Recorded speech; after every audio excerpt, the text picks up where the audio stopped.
প্রথম কোশ্চেন হলো, কতগুলো গরু হলে পারে তাকে এক পাল গরু বলে?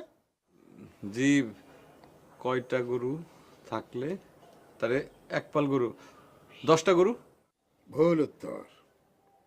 একের অধিক গরু থাকিলেই তাহাকে গরুর পাল বলা হইবে। এবার বলো, একটা প্রমাণ সাইজের সারির মধ্যে কটা প্রমাণ সাইজের গরু একসাথে খাবার খাতে পারে?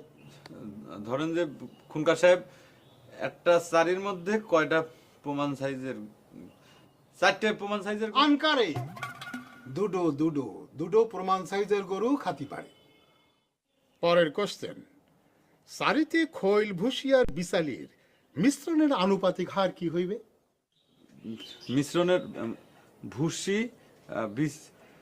দেখেন খুনকার সাহেব, আপনার সামনে দাঁড়ায় কথা কতি না আমার মানে বুকের ভিতর কাঁপাকাঁপি চলছে। এই কাপাকাপি কি আছে? আমি বাঘ না সিংহ?